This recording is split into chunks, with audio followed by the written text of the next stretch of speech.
আপনি যদি ক্ষমা করে দেন মানুষকে, আপনি সুখে থাকবেন, শান্তিতে থাকবেন।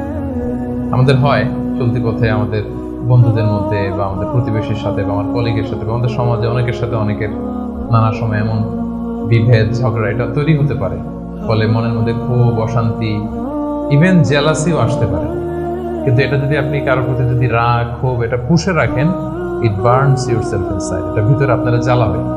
যারে হিংসা করতেছেন, যার ব্যাপারে ক্ষোভ রাখতেছেন, এর কোনো ক্ষতি হয় না। ক্ষতি হয় যে এই ক্ষোভটা লালন করে, এই রাগটা যে ছেড়ে ফেলতে পারে না হৃদয় থেকে, যে মন থেকে মানুষকে ক্ষমা করতে পারে না, সে কষ্ট পায়, অশান্তি নেমে আসে, দুঃখ নেমে আসে।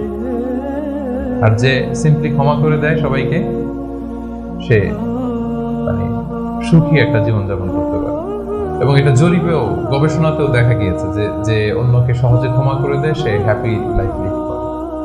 তাহলে 2 নাম্বার কি? ফরগিভনেস, ক্ষমা করে দেয়া। এটা আমরা রাসূল সাল্লাল্লাহু আলাইহি ওয়াসাল্লামের জীবনীতে যদি দেখি, রাসূল সাল্লাল্লাহু আলাইহি ওয়াসাল্লাম কি পরিমাণে যে ক্ষমা করেছেন, তো আপনারা নিজেরাও জানেন যে কত ঘটনা। ওনার পুরো জীবনীটাই তো ক্ষমা। সবসময় ক্ষমা করে দিতেন, মনে দুঃখ পুষে রাখতেন না কখনো। এবং সাহাবাদেরকে বলতেন তোমরা ক্ষমা করে দাও। এক সাহাবী এসে বললেন, ইয়া রাসূলুল্লাহ, আমার তো অনেক কৃতদাস, ওরা শুধু কাজে ভুল করে, ওদেরও কি একটু পানিশমেন্ট দেওয়া উচিত না? রাসূল সাল্লাল্লাহু আলাইহি ওয়াসাল্লাম বলতেন, না। তো কি করবো? ক্ষমা করে দাও। কয়বার করবো? বলেন দিনে প্রতিদিন কমপক্ষে 70 বার। যতবার তুমি আল্লাহর কাছে ক্ষমা চাইবে ততবার ক্ষমা করবে।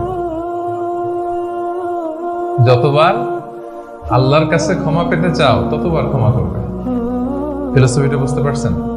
আমরা আল্লাহর কাছে ক্ষমা চাই, কিন্তু আমরা একে অপরের ক্ষমা করতে পারি না। আল্লাহ তাআলা বলেন যে তুমি ক্ষমা করো, আমি তোমারে ক্ষমা করে দেব। তুমি ক্ষমা করো তোমার ভাইদের, আমি তোমার ক্ষমার ব্যবস্থা করতেছি।